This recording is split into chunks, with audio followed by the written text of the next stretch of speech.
नेपाल को नेपाल क्यों कहा जाता है, इसकी एक दिलचस्प कहानी है। पौराणिक कथाओं के अनुसार ने नाम के एक हिंदू ऋषि थे जो हजारों साल पहले पूर्व ऐतिहासिक युग में काठमांडू घाटी में रहते थे। पाल का मतलब है सुरक्षा। ये जगह ऋषि ने की सुरक्षा में थी, तो लोग इसे नेपाल के नाम से जानने लगे। उसके बाद अलग अलग वंशों के राजाओं ने यहाँ राज किया। 2008 से पहले नेपाल धरती का अकेला संवैधानिक रूप से घोषित हिंदू राष्ट्र था। 2008 में इसे संयुक्त लोकतांत्रिक गणराज्य और एक धर्मनिरपेक्ष राष्ट्र घोषित किया गया। इस देश की भूमि ऊंचे पहाड़ों और घाटियों से भरपूर है। दुनिया के 10 सबसे ऊंचे शिखर नेपाल में हैं, जिनमें पृथ्वी की सबसे ऊंची चोटी माउंट एवरेस्ट भी शामिल है। 240 से ज्यादा शिखर समुद्र तल से 20,000 फीट से ज्यादा की ऊंचाई पर है और यहाँ की मिट्टी उपजाऊ और नमी से भरपूर है और इस वजह से खेती के लिए उपयुक्त है। यहाँ सबसे पहले नेवार रहते थे जो अनूठी नेपाली भाषा बोलते थे। उन्होंने एक परिष्कृत शहरी सभ्यता का विकास किया जो हिमालय तलहटी की अन्य सभ्यताओं से बिल्कुल अलग थी।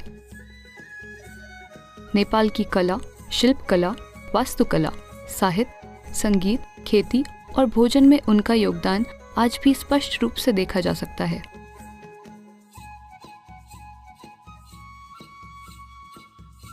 हालांकि नेपाल में बड़ी संख्या में बाहर से आकर बसे लोगों की वजह से नेवार आज नेपाल की आबादी का सिर्फ 5% हिस्सा ही है और उनकी संपन्न भाषा और संस्कृति तेजी से गायब हो रहे हैं।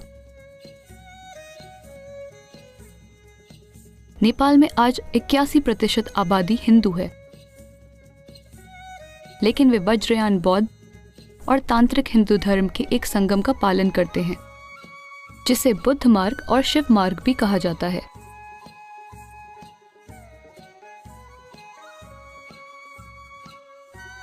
समय के साथ इन दोनों धर्मों के तत्वों को प्राचीन बौद्ध धर्म में मिला दिया गया, जिससे एक तीसरा अनूठा संगम तैयार हुआ जिसे तिब्बती बौद्ध धर्म कहा जाता है।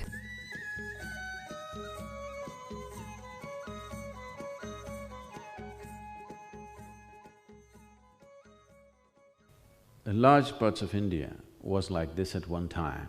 भारत का बड़ा हिस्सा एक समय ऐसा था कि पूरी जमीन को एक जीवित शरीर की तरह बनाया गया था। जिस तरह से मानव शरीर में ऊर्जा के केंद्र हैं, उसी तरह उन्होंने हर शरीर में ऊर्जा के केंद्र स्थापित किए। कई राजाओं ने अपने पूरे राज्यों को एक आध्यात्मिक शरीर में बदलने के इस महान और अद्भुत काम को प्रयोजित किया। नेपाल एक ऐसी जगह है जहां ये चीज भारत के किसी भी भाग से कहीं ज्यादा जीवंत है, सिर्फ इसलिए क्योंकि पूरी संस्कृति ने इसे सहारा दिया। आज भी नेपाल की 98% आबादी के लिए मंदिर जाकर मुक्ति मांगना उनके मन में सबसे ऊंची चीज है।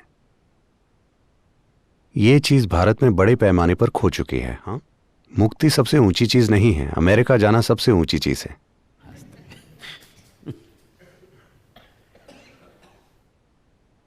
तो जब पूरी सभ्यता की मानसिकता ही परम मुक्ति पर केंद्रित थी, तो ऐसी चीजें करना संभव था कि पूरे भूगोल को ही एक जीवित आध्यात्मिक शरीर में बदल दिया जाए। तो पशुपतिनाथ को शिव का मस्तक माना जाता है। तो शिव कैसे इसका हिस्सा हैं, हम इस बारे में बाद में बात करेंगे, ठीक है? वो हर चीज में पहुंच जाते हैं। कैसे, क्यों, हम इस बारे में बाद में चर्चा करेंगे।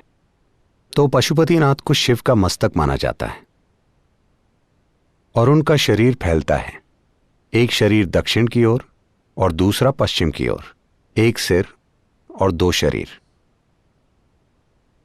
ये 2 शरीर तंत्र की 2 बुनियादी प्रणालियों के प्रतीक हैं। दक्षिणी शरीर दाएं हाथ का तंत्र है और पश्चिमी शरीर बाएं हाथ का तंत्र है। तंत्र से मेरा मतलब उस तंत्र से नहीं है जिसके बारे में आप आज सुन रहे हैं। तंत्र का मतलब बेलगाम कामुकता नहीं है। आज तंत्र शब्द से लोगों का मन हर तरह की भयानक कल्पनाएं करने लगता है, क्योंकि तंत्र के बारे में जो ज्यादातर जानकारी आपके पास है वो अमेरिकी तटों से टकराकर वापस आई है। भारत में भी अगर आप किसी किताबों की दुकान में जाएं तो आप पाएंगे कि वहां मौजूद तंत्र की ज्यादातर किताबें अमेरिकी लेखकों द्वारा लिखी गई हैं। मैं वैसे तंत्र की बात नहीं कर रहा। तंत्र का मतलब है तरीका या ज्ञान या तकनीक of being able to unmake life and make life again. जिसके द्वारा जीवन को अनिमृत किया जा सकता है और फिर से निमृत किया जा सकता है। आप में से जो लोग भारत से हैं, शायद आपने भारतीय कैलेंडर कला को देखते हुए कुछ समय बिताया होगा। आपने देखा होगा कि कभी कभी उसमें एक योगी दर्शाया जाता है या कभी कभी एक स्त्री दर्शाई जाती हैं जो अपना सिर काटकर अपने हाथों में लेकर घूम रहे होते हैं। क्या आपने ऐसा चित्र देखा है?